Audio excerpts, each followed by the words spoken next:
அல்ஹம்துலில்லாஹி வஹ்தா வஸ்ஸலாத்து வஸ்ஸலாமு அலா ரசூலில்லாஹ் முஹம்மது இப்னு அப்துல்லாஹ் வ அலா ஆலிஹி வ அஸ்ஹாபிஹி வ அத்பாஇஹி வ அஹ்லி பைத்திஹி அஜ்மஈன். அம்மா பாத். மேலான அன்புக்குரிய சகோதரர்களே, அன்புக்குரிய தாய்மார்களே, சென்ற சில தினங்களுக்கு முன்னால் மனைவியுடைய சிறப்பை பற்றி கொஞ்சம் பார்த்தோம். இன்றும் அந்த மனைவியுடைய சிறப்புகள் தாராளமாக இருக்கின்றது. இன்றும் பகுதி 2வதாக மனைவியுடைய சிறப்பை பற்றி பார்க்கலாம் என்று நான் நினைக்கின்றேன். அன்புக்குரிய தாய்மார்களே, அன்புக்குரியவர்களே, ஹதரத் பெருமானார் ஸல்லல்லாஹு அலைஹி வஸல்லம் அவர்கள் சொன்னார்கள், இதா ஸல்லத் ஹம்ஸஹா வசாமத் ஷஹரஹா வ அதாஅத் பஅலஹா. அதாவது ஆரம்பத்துண்ட ஹதீஸில் விட்டுட்டு நான் சொல்கிறேன் முக்கியமான விஷயங்களை. ஒரு பெண் 5 நேரம் தொழுதோ, வசாமத் ஷஹ்ரஹா ஒரு மாதம் நோன்பு பிடித்து, வ அதாஅத் பஅலஹா தன்னுடைய கணவனுக்கு அடிபணிந்து, வஹஃபிலத் ஃபர்ஜஹா அவளுடைய கற்பை பாதுகாத்து இருக்கின்றாலோ, இப்படிப்பட்ட 4 செயல்களும் இந்த பெண்ணிடத்தில் இருக்கின்றதோ, கீலலஹா உதுகுலில் ஜன்னத் மின் ஐ அபுவா விஷித்தி, அந்த பெண்ணிடத்தில் சொல்லப்படும், நீ விரும்பிய சொர்க்கத்துடைய வாயிலால் நுழைந்து கொள் என்ற விடயத்தை அந்த பெண்ணுக்கு சொல்லப்படும் என்ற விடயத்தை ஹஜ்ரத் பெருமானார் ஸல்லல்லாஹு அலைஹி வஸல்லம் அவர்கள் சொன்னார்கள். அன்புக்குரியவர்களே, ஒரு பெண்மணி 5 நேரம் தொழுவது, ஒரு மாதம் நோன்பு பிடிப்பது, தன்னுடைய கணவனுக்கு வழிபட்டு நடப்பது, வஹஃபிலத் ஃபர்ஜஹா தன்னுடைய மறைவிடத்தை பாதுகாத்து யார் வாழுகின்றார்களோ அந்த பெண்கள் விரும்பிய சொர்க்கத்தின் வாயிலாக சொர்க்கம் நுழைய முடியும் என்று நபி ஸல்லல்லாஹு அலைஹி வஸல்லம் அவர்கள் சொல்லி காட்டினார்கள். ஒரு பெண்ணுடைய அழகு, ஒரு பெண்ணுடைய பியூட்டியை காட்ட வேண்டுமென்றால் அவள் தன்னுடைய கணவனுக்குத்தான் காட்ட வேண்டும். கணவனுக்கு எப்படியும் அழகான முறையில், வடிவான முறையில் அவளை அலங்காரப்படுத்தி அவளுக்கு காட்டுவதற்கு, கணவனுக்கு அவளுடைய அழகை காட்டுவதற்கு அனுமதி இருக்கின்றது, உரிமை இருக்கின்றது என்பதை இஸ்லாம் பேசுகின்றது. பிள்ளைகளுக்கு முன்னாலும் ஒரு தாய் அழகாக நல்ல வடிவாக இருக்க முடியும் என்பதையும் இஸ்லாம் அழகான முறையில் சொல்லித் தருகின்றது. அன்புக்குரியவர்களே, அன்புக்குரிய தாய்மார்களே, இன்று உலகத்தை எடுத்துக்கொண்டால் இன்று ஜினாவுடைய இன்மயமண்டாக இந்த உலகம் மாறிவிட்டது. அரைகுறை நிர்வாணமாக பெண்கள் ஆடைகள் உடுப்பதற்கு முன் வந்து விட்டார்கள். பார்க்கின்றோம், பொருட்களுடைய அட்வர்டைஸ்மெண்ட்களை பார்த்தால் முழு அட்வர்டைஸ்மெண்ட்களையும் விளம்பரங்களையும் பெண்களுடைய அரைகுறை நிர்வாண உடைகள் தான் பெண்களை காட்சிப்படுத்துகின்றார்கள். அந்த அளவுக்கு ஜினாவுடைய இன்வயர்மெண்டில் தான் நாங்கள் இன்று உலகத்திலே வாழ்ந்து கொண்டிருக்கின்றோம். எனவே அன்புக்குரியவர்களே, ஆண்களை எடுத்துக்கொண்டால் ஆண்கள் நிரப்பமான உடையோடு எங்கே வேண்டுமென்றாலும் செல்லுகின்றார்கள். பெண்களை எடுத்துக்கொண்டால் உடுக்காத பாதி, உடுத்த பாதிரி. அல்லாஹ் பாதுகாக்க வேண்டும், எங்களுடைய கண்களை அல்லாஹ் பாதுகாக்க வேண்டும். அன்புக்குரியவர்களே, அந்த அளவுக்கு மிக மிக மோசமான ஆடைகளோடு பெண்கள் நடமாடி திரிவதை நாங்கள் பார்த்து கொண்டிருக்கின்றோம். இது ஜினாவுடைய உலகமாக இருந்து கொண்டிருக்கின்றது. பெண்கள் என்ன செய்கின்றார்கள்? வெட்டிங் ஹாலுக்கு செல்ல வேண்டுமென்றால், வேறு எங்காவது செல்ல வேண்டுமென்றால், யாருடைய திருமணத்துக்காவது செல்ல வேண்டுமென்றால் மேக்கப் அணிந்து கொண்டு, அதே போன்று புத்தாடைகளை அணிந்து கொண்டு எவ்வாறெல்லாம் தன்னை ஜோடித்து கண்டு செல்ல முடியுமோ அவ்வாறு ஜோடித்து செல்லக்கூடிய காட்சிகளை நாங்கள் பார்க்கின்றோம். ஆனால் கணவன் வீட்டிலே இருக்கின்றான், அன்பான கணவன் வீட்டிலே இருக்கின்றான். எவ்வாறு வீட்டிலே பெண்கள் இருக்கின்றார்கள்? வீட்டுக்குள்ளே கணவனுக்கு முன்னாலேயும் பிள்ளைகளுக்கு முன்னாலேயும் அழகான ஆடைகளை, நல்ல ஆடைகளை உடுத்திருப்பது ஒரு பெண், இதுவும் ஒரு இபாதத் என்பதாக நபி ஸல்லல்லாஹு அலைஹி வஸல்லம் அவர்கள் சொல்லி காட்டினார்கள். வெங்காய வாடை வரக்கூடிய ஆடைகள், அழுக்கு நிறைந்த ஆடைகளை கணவனுக்கு முன்னால் மனைவி உடுத்து கொண்டிருக்கின்றாள். நபி ஸல்லல்லாஹு அலைஹி வஸல்லம் அவர்கள் சொன்னார்கள், ஒரு கணவன் பயணம் ஒன்று போய் இரவு நடுநிசியில் வீட்டுக்கு போக வேண்டாம் என்று சொன்னார்கள். காரணம் என்ன தெரியுமா? நடுநிசியில் நீங்கள் வீட்டுக்கு போகும்போது மனைவி வேறொரு கோலத்தில் இருந்தால் அந்த பார்வை ஒரு தலாக்காகவும் இருக்கலாம், தலாக்காகவும் மாறிவிடலாம் என்ற விடயத்தை ஹதரத் பெருமானார் ஸல்லல்லாஹு அலைஹி வஸல்லம் அவர்கள் சொல்லி காட்டினார்கள். அன்புக்குரியவர்களே, ஏன் மனைவி எப்படியான முறையில் இருப்பாள் என்று தெரியாது. அதனால தான் ரசூலுல்லாஹ் சொன்னார்கள், இரவு நேரங்களில் நீங்கள் எங்கேயாவது பயணம் சென்று விட்டு உங்களுடைய வீட்டுக்கு செல்ல வேண்டாம் என்ற விடயத்தை சொன்னார்கள். ஆனால் இன்று அவ்வாறல்ல. இன்று எங்களுக்கு டெலிஃபோன் வசதிகள் இருக்கின்றது.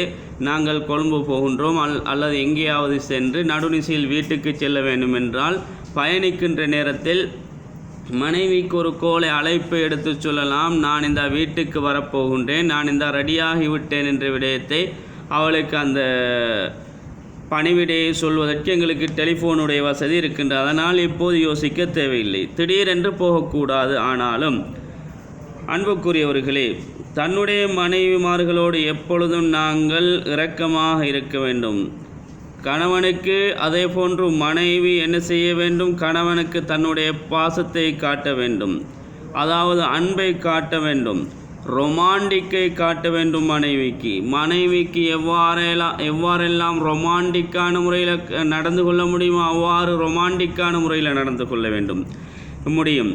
எவ்வளவு எங்களுடைய அன்பை காட்ட முடியுமோ அந்த அளவு அன்பை காட்டுவதற்கு இஸ்லாத்தில் தாராளமாக அனுமதி இருக்கின்றது. ஹதரத் ஆயிஷா ரலியல்லாஹு தஆலா அன்னவருடைய தலையில் ரசூலுல்லாஹி ஸல்லல்லாஹு அலைஹி வஸல்லம் அவர்கள் பேன் கூட பார்த்திருக்கின்றார்கள். அப்படி என்றால் எவ்வளவு நல்ல முறையில் மனைவியோடு ஹதரத் பெருமானார் ஸல்லல்லாஹு அலைஹி வஸல்லம் அவர்கள் வாழ்ந்திருக்கின்றார்கள். சிறந்த பெண் யார் தெரியுமா? எந்த மாற்று ஆண்களையும் அவளுடைய வீட்டுக்குள்ளே எடுக்க மாட்டாள். கணவனின் அனுமதி இல்லாமல் எந்த மாற்று ஆண்களையும் அவளுடைய வீட்டுக்குள்ளே எடுக்க மாட்டாள் என்பது சஹீஹான ஹதீஸாக இருந்து கொண்டிருக்கின்றது. அது யாராக இருந்தாலும் சரி, கணவனுடைய சகோதரர்கள், அதே போன்று தான் திருமணம் முடிப்பதற்கு ஆகுமானவங்க யார் வந்தாலும் அவங்களை கணவனுடைய அனுமதி இல்லாமல் எடுக்கவே மாட்டார்கள் என்ற விடயத்தை ஹதரத் பெருமானார் ஸல்லல்லாஹு அலைஹி வஸல்லம் அவர்கள் சொன்னார்கள். கணவனின் அனுமதி இல்லாமல் வெளியே சென்று ஒரு பெண் மரணித்தால் அவளுடைய ஈமானில் சந்தேகம் இருக்கின்றது என்று நபி ஸல்லல்லாஹு அலைஹி வஸல்லம் அவர்கள் சொன்னார்கள். 5 நேரம் பள்ளிக்கு செல்வதற்கு ஆண்களுக்கு அனுமதி இருக்கின்றது. ஆனால் பெண்களுக்கு கூட 5 நேரமும் பள்ளி வாயிலுக்கு செல்வதை இஸ்லாம் தடை விதித்திருக்கின்றது. இஸ்லாம் அனுமதி வழங்கவில்லை. ஏன் காரணம்? ஏதாவது ஒரு பிரச்சினைகள் வரலாம். 5 நேரமும் பள்ளி வாயிலுக்கு சென்று வரும் பொழுது ஆண்களுடைய தொடர்புகள் ஏற்படலாம். அதனால் 5 நேர தொழுகைக்கு கூட இஸ்லாம் பெண்களை பள்ளி வாயிலுக்கு அனுமதிக்கவில்லை. தொழுகையில் இமாமுக்கு ஏதாவது தவறு நடந்தால் பெண்களுடைய சப்தத்தை கூட உயர்த்த முடியாது ஹதீஸ். அதாவது என்ன செய்வார்கள்? இமாமுக்கு ஏதாவது தொழுகையில் தவறு நடந்தால் தசப்பக, அதாவது கையைத்தான் அவர்கள் தட்ட வேண்டும் என்பது நபி ஸல்லல்லாஹு அலைஹி வஸல்லம் அவருடைய ஹதீஸாக இருந்து கொண்டிருக்கின்றது. அன்புக்குரியவர்களே, அந்த தொழுகையுடைய நேரத்தில் இமாமுக்கு ஏதாவது தவறு நடந்தால் சுபஹானல்லாஹ் என்று மாமுங்கள் சொல்லுவார்கள். அதே மாமுமான பெண்கள் சுபஹானல்லாஹ் என்று சொல்ல முடியாது, கையைத்தான் அவர்கள் தட்ட வேண்டும் என்பது நபி ஸல்லல்லாஹு அலைஹி வஸல்லம் அவர்கள் சொல்லி காட்டினார்கள். அன்புக்குரியவர்களே, நல்ல பெண் தன் கணவன் வீட்டில் இருக்கும்போது கூட கணவனின் அனுமதியுடன் தான் வேறு யாராவது ஆண்கள் வந்தால் அவர்களை உள்ளே எடுப்பார்கள். கணவன் வீட்டில் இருந்தாலும் வீட்டில் இல்லாவிட்டாலும் கணவனுடைய அனுமதியோடு தான் அந்த வேறு ஆண்களை வீட்டுக்குள்ளே எடுக்க வேண்டும். ஆனால் இன்று எங்களுடைய பெண்கள் என்ன செய்கின்றார்கள்?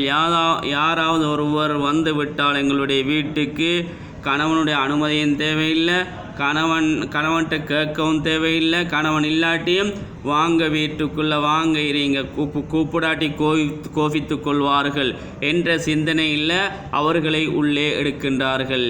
இவ்வாறு அவர்களை உள்ளே எடுப்பதற்கு இஸ்லாத்தில் எந்தவிதமான அனுமதியும் இல்லை என்பதை பெண்கள் மனைவிமார்கள் நன்றாக புரிந்து கொள்ள வேண்டும்.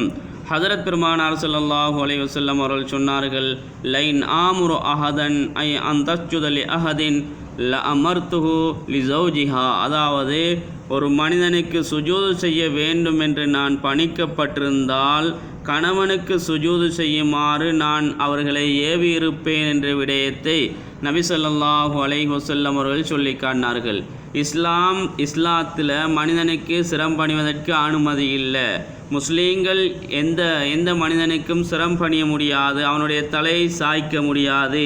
அன்புக்குரியவர்களே, அவ்வாறு சாய்ப்பதற்கு தலையை சாய்ப்பதற்கு அனுமதி இருக்கும் என்றிருந்தால் அது கணவனுக்கு நான் அவருடைய தலையை சாய்ப்பதற்கு அனுமதி கொடுப்பேன் என்ற விடயத்தை ஹஜரத் பெருமானார் ஸல்லல்லாஹு அலைஹி வஸல்லம் அவர்கள் சொல்லி காட்டினார்கள்.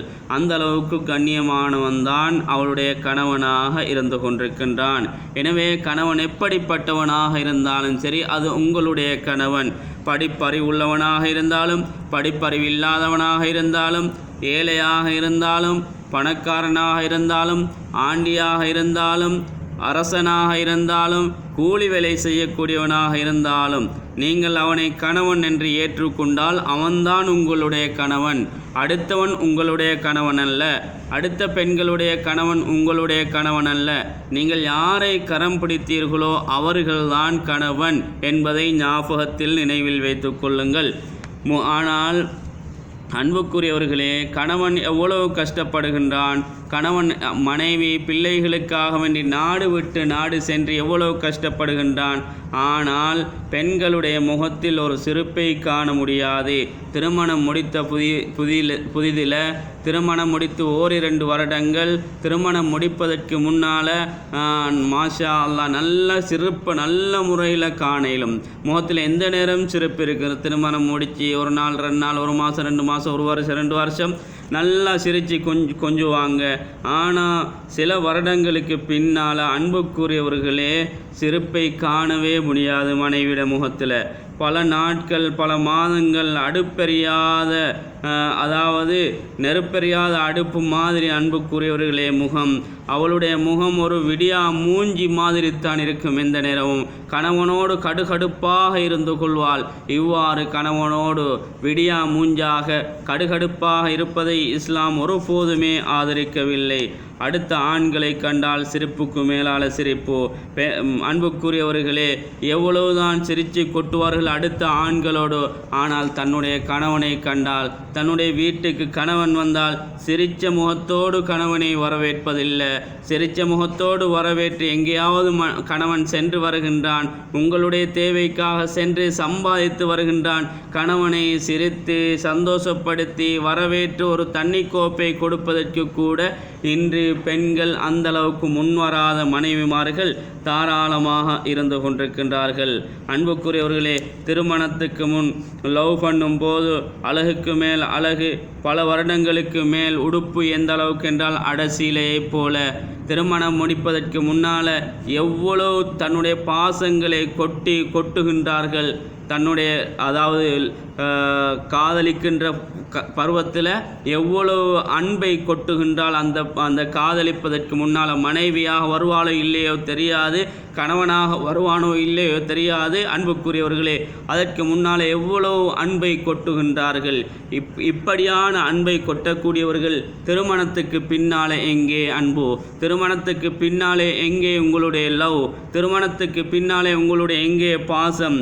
திருமணத்துக்கு பின்னாலே உங்களுடைய சிறப்புகள் எங்கே போய்விட்டது என்பதை ஒவ்வொருவரும் சற்று சிந்தித்து பார்க்க வேண்டும். நபி எங்காவது போய், அதாவது நேரடியாக வீட்டுக்கு போக மாட்டார்கள். நேரடியாக என்ன செய்வார்கள்? பள்ளி வாயிலுக்குத்தான் செல்வார்கள். பள்ளி வாயிலுக்கு சென்று ஒரு நபித்தோழரை அனுப்புவார்கள். அன்புக்குரியவர்களே, நபித்தோழரை அனுப்பி வீட்டுக்கு மெசேஜ் கொடுப்பார்கள். நபி வரப்போகின்றார் என்ற செய்தியை சொல்வதற்காக வேண்டி அந்த நபித்தோழரை அனுப்பி மெசேஜை பரிமாறி விடுவார். அதற்கு பின்னால் தான் ஹஜரத் பெருமானார் ஸல்லல்லாஹு அலைஹி வஸல்லம் அவர்கள் தன்னுடைய மனைவியர்களை சந்திப்பதற்காக வேண்டி செல்வார்கள். அன்புக்குரிய அவர்களே, சிரித்து உங்களுடைய கணவனோடு பேசுங்க, அன்பாக பேசுங்க, ஜோக் பண்ணி பேசுங்க, நகைச்சுவையாக பேசுங்க, குலைந்து பேசுங்க, பக்கத்தில் உட்கார்ந்து பேசுங்க, மடியில் உட்கார்ந்து பேசுங்க, தோளில் சாய்ந்து பேசுங்க. ஆனால் இதெல்லாம் ஒரு கணவனோடு இப்படியெல்லாம் நடந்து கொள்வதற்கு ஒரு கணவன் ஒரு மனைவியோடும் ஒரு மனைவி ஒரு கணவனோடும் இவ்வாறு நடந்து கொள்வதற்கு இஸ்லாத்தில் தாராளமாக உரிமை இருக்கின்றது. முஸ்லீம்கள் மாத்திரமல்ல, முஸ்லீம் அல்லாதவர்களும் இப்படியாக நடந்து கொள்வதற்கு தாராளமாக அனுமதி இருக்கின்றது. ஆனால் இப்போ என்ன தெரியுமா நடக்குது? கணவனுடைய அதாவது சிப்லிங்ஸ், கணவனுடைய அதாவது நானா தம்பிமார், அவருடைய உடன் பிறந்தவர்கள் வந்தால் மச்சான்மார் என்று சொல்லுவோம். மச்சான்மார் வந்தால் எந்த அளவுக்கு சிரிச்சுவார்கள், கொஞ்சுவார்கள், பேசுவார்கள் தெரியுமா? இந்த சிரிப்பு, இந்த கொஞ்சுதல், இந்த பேசுதல் எல்லாம் கணவனிடத்தில் இல்லை. ஆனால் கணவனுடைய சகோதரர்களோடு அடுத்த ஆடவர்களோடு நல்ல முறையில் கொஞ்சுவார்கள், நல்ல முறையில் சிரிப்பார்கள், நல்ல முறையில் ஜோக் அடித்து பேசுவார்கள். அன்புக்குரியவர்களே, இதுவெல்லாம் ஹராமாக்கப்பட்ட ஒன்றாக இருந்து கொண்டிருக்கின்றது. நபி ஸல்லல்லாஹு அலைஹி வஸல்லம் அவர்கள் 9 மனைவிமாரோடு ஒன்றாக வாழ்ந்தார்கள்.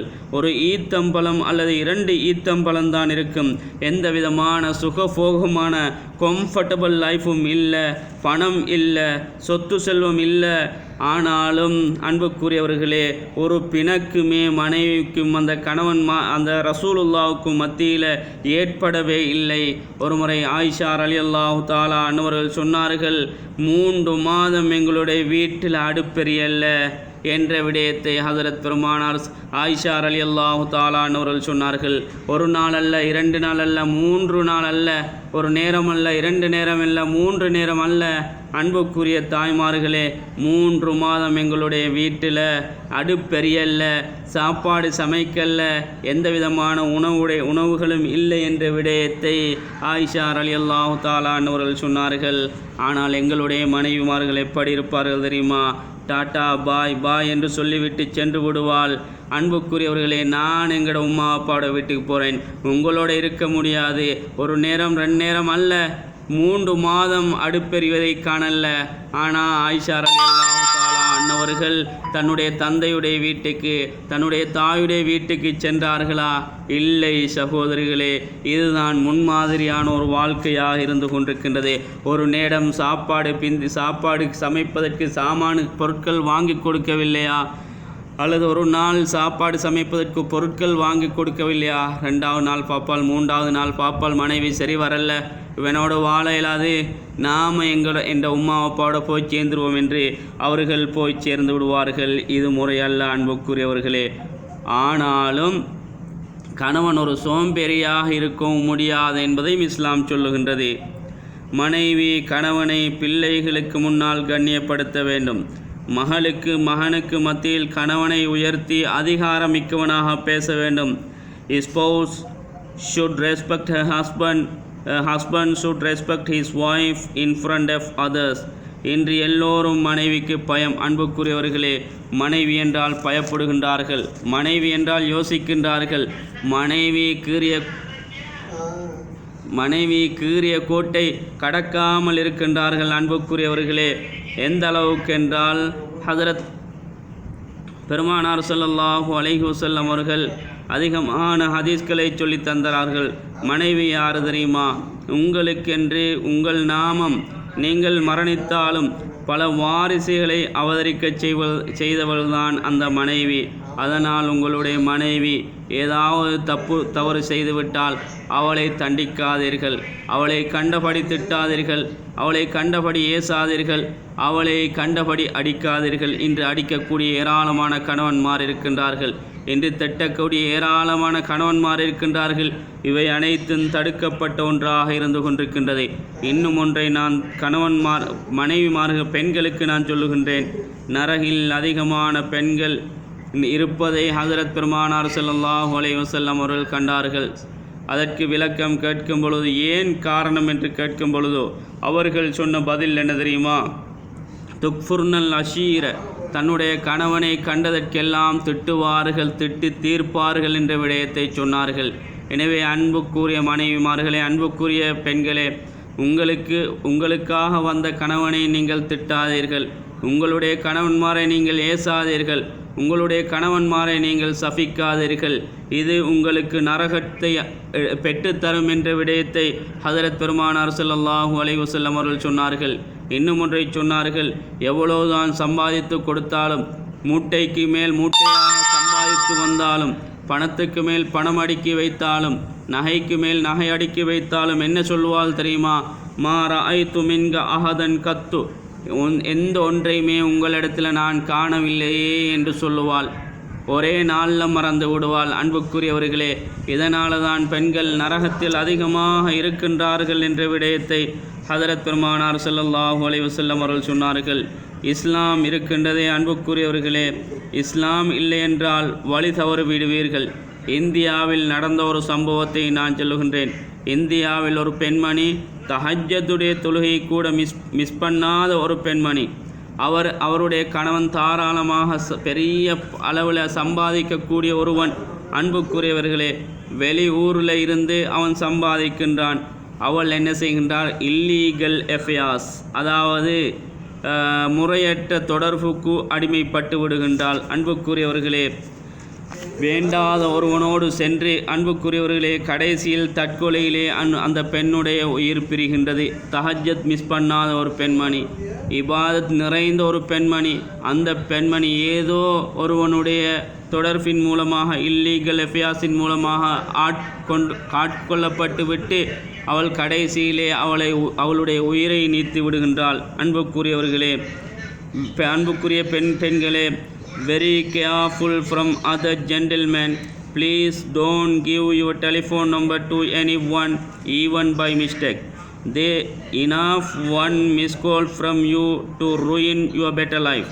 Do you know some women in Sri Lanka have killed their beloved husband for a moment of lust? Husband and wife must create a strongness relationship. Our spouse is very important part in our life. When you fall in sick or another thing, she will die for you. All husbands should show your love, affection, compassion, kindness. She is not your housemaid. She is your life partner. She is sacrificing her whole life for you. Please show your compassion every time. அன்புக்குரியவர்களே, அன்புக்குரிய மனைவிமார்களே, உங்களுடைய அன்பை நீங்கள் உங்களுடைய கணவனோடு பகிருங்கள்.